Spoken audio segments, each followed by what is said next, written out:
Hi అండి. Welcome back to my channel ఆహా వంటిల్లు. తలకాయ కాళ్ళు కలిపి ఒక గ్రేవీ కర్రీని చూపిస్తున్నాను, చూసేయండి. ఈజీగా తక్కువ టైంలో చేసుకోవచ్చు అనమాట. ఫస్ట్ అయితే కాళ్ళు తలకాయలు తెచ్చి శుభ్రంగా ఉప్పేసి కడిగి పక్కన పెట్టేసుకోవాలి. కుక్కర్ తీసుకొని ఆయిల్ వేసి సాజీరా, మన ఘాటుకు తినదగిన ఘాటుకి తగ్గట్టుగా లవంగాలు తీసుకోవాలండి. ఎందుకంటే ఆల్రెడీ మనం కారం వేస్తాం, గరం మసాలా వేస్తాం కాబట్టి లవంగాలు వేస్తే కొంచెం ఎక్స్ట్రా ఘాటు వస్తుందన్నమాట కర్రీకి. సో అందుకని నేను ఇక్కడ 2 లవంగాలు తీసుకున్నాను. ఇవన్నీ మంచిగా ఆయిల్లో వేగాలండి. వేగాక ఎక్కువ ఆనియన్స్ వేసుకోవాలన్నమాట. ఆనియన్స్ వేసుకుంటే ఏంటంటే చిక్కటి గ్రేవీ వస్తుందన్నమాట. కాళ్ళు కానీ తలకాయ కానీ గ్రేవీ ఎక్కువ చేసుకుంటే చాలా టేస్టీగా ఉంటుంది. అండ్ బోన్స్లో ఉన్న ఏదైతే ఉంటుందో ఈ గ్రేవీలోకి దిగి చాలా మంచిదన్నమాట హెల్త్కి. సో అందుకనేసి ఎక్కువ గ్రేవీ రావాలంటే కొంచెం ఆనియన్స్ ఎక్కువ వేసుకుంటే చాలా టేస్టీగా ఉంటుంది, బాగుంటుందన్నమాట. ఇలా ఆనియన్స్తో పాటు 2 పచ్చిమిరపకాయలు కూడా వేసి మంచిగా వేగనివ్వాలన్నమాట. నూనెలోనే మగ్గిపోవాలండి. కొంచెం టైం ఎక్కువ పట్టినా కూడా చాలా మంచిదండి హెల్త్కి ఈ కర్రీ. కొంచెం ఓపిక చేసుకొని చేసుకోవాలి, కానీ చపాతీ, పూరి, రైస్లోకి చాలా బాగుంటుంది. చూసారా, మంచిగా అడగంటకుండా కలుపుతూ ఆనియన్స్ని అయితే వేయించుకోవాలండి చక్కగా. చాలా ఈజీగా చేసుకోవచ్చండి. వంట రాని వాళ్ళు, బ్యాచిలర్స్ కూడా చాలా ఈజీగా చేసుకోవచ్చు అనమాట. ఈ తలకాయ కాళ్ళు అనేది కుక్కర్లో చేస్తే మంచిగా ఉడికి చాలా బాగుంటుందన్నమాట. తక్కువ టైంలో ఉడికిపోతుంది. చూసారా, ఆనియన్స్ ఇలా వేగాక ఇందులోనే అల్లం వెల్లుల్లిపాయ పేస్ట్ వేసి పచ్చివాసన పోయే వరకు మంచిగా వేయించుకోవాలి. వేగాక కొంచెం పసుపు వేసి మంచి కలిపేసేయండి. పచ్చివాసన పోయే వరకు రెండు మంచి కలిపేసుకున్న తర్వాత ముందుగా కడిగి పెట్టుకున్న కాళ్ళు తలకాయలు ఇందులో వేసేయండి. వేసేసి మంచిగా నూనెలో మగ్గనివ్వాలన్నమాట. యాక్చువల్లీ ఏంటంటే ఒక్కోసారి మా ఇంట్లో ఓన్లీ కాళ్ళ వరకు తీసుకొస్తారు, లేదా తలకాయ తీసుకొస్తారు. ఈసారి చలి ఎక్కువగా ఉంది కదా, సో ఇది సూప్ పెట్టుకొని అన్నంలో తింటే కొంచెం జలుబు అది ఉన్నా కూడా తగ్గిపోతుంది అనేసి 2 కలిపి తీసుకొచ్చారనమాట. సో చూస్తున్నారా, మంచిగా కడిగి పెట్టుకున్నవి వేసేసి మంచిగా మగ్గనివ్వాలి ఆయిల్లో. చాలా బాగుంటుందండి, ఈజీగా అయిపోతుంది. అన్నము ఉడికే అంత టైం కూడా పట్టదనమాట. కుక్కర్లో ఈ కూర చేస్తే అంత చక్కగా వచ్చేస్తుంది అనమాట. మనము ఈ బోన్స్ని కూడా చక్కగా నలిమి తినేయచ్చు, ఏది కూడా వేస్ట్ అవ్వకుండా అట్లా తినేయచ్చు అనమాట. అంత బాగా అవుతుంది అనమాట కుక్కర్లో చేస్తే.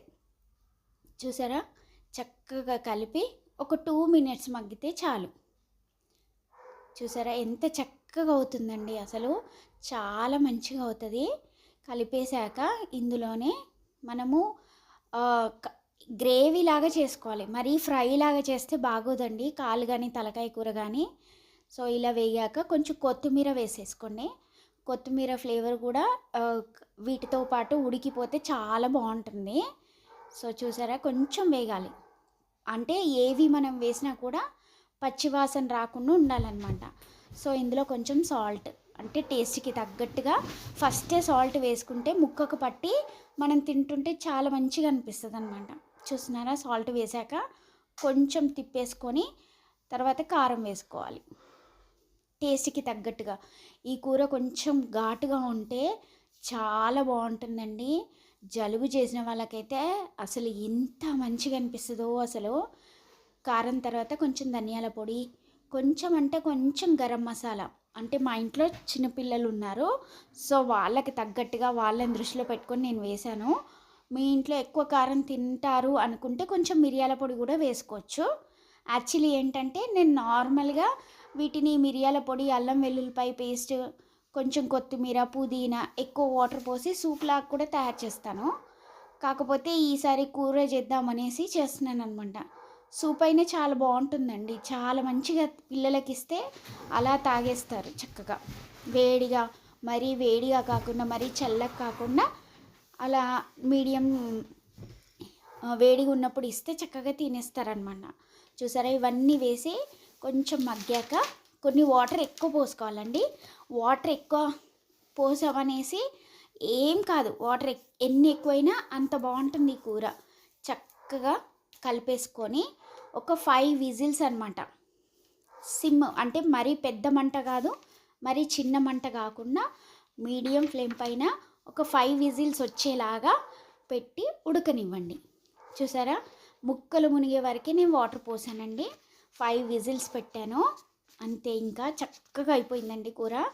చూసారా ఎంత స్మెల్ వస్తుందండి, అసలు నిజంగా అసలు ఎక్కడ లేని ఆకలి వచ్చేస్తుంది అనమాట వాసనకే. ఇంకా మళ్ళీ గుప్పడంత కొత్తిమీర వేసేసి అలా ఒక 2 మినిట్స్ వదిలేయాలి. ఆ వేడికి పైన వేసిన కొత్తిమీర కూడా మంచిగా మగ్గిపోయి మంచి వాసనతో చాలా బాగుంటుందండి కూర, ఎంత బాగుంటుందో. ఇంకా దీంతో పాటు మా ఇంట్లో కొన్ని పూరీలు చేశాను, కొన్ని చపాతీలు చేశాను అనమాట. సో పూరీతో మా పిల్లలు అయితే తినేస్తున్నారు. చూసారండి ఎంత బాగుందండి నిజంగా. బయట ఎంత చల్లగా ఉందో దానికి తగ్గట్టుగా ఘాటు ఘాటుగా ఎంత టేస్టీగా అనిపించిందో అండి. ఒక్కసారి మీరు ట్రై చేసి ఎలా వచ్చిందో